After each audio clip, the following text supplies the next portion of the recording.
right, so we're working on interventions to improve our position with the power throw.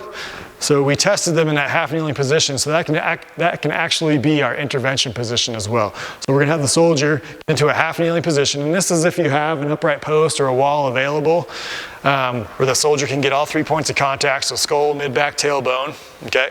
He's gonna get his knee into a position where he can still make that contact, just like the test, or just like our screen. He's gonna bring his hand up and grab, pull his elbow in towards his ear, and he's gonna squeeze his butt this time, pull his ribs down, and he's gonna feel a big stretch into his hip flexor, maybe down into his thigh, also into his lat a little bit, okay? So this will improve all those positions of the throw on the left side of his body, okay?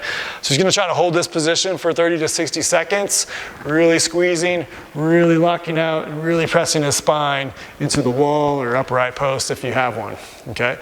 So we'll use this as a stretch to improve over time. He could also obviously stand up, change his degrees, 90 degrees to work on the right-hand side.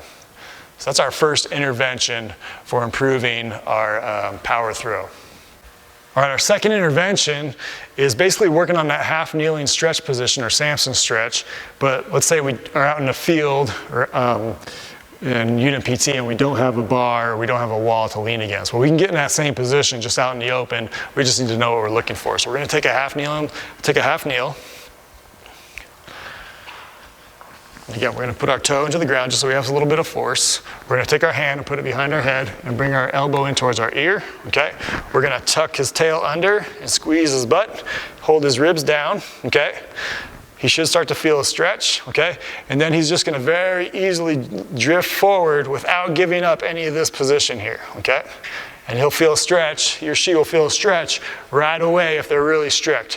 What we don't wanna see is if he relaxes and goes forward, we start to see his pelvis tip forward, he starts compressing his back.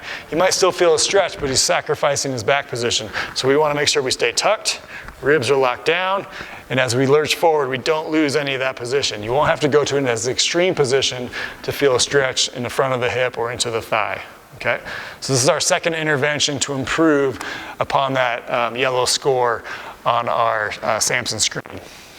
Hey, if you like this video and find it valuable, please hit that like button and subscribe to the Movement Guides YouTube channel.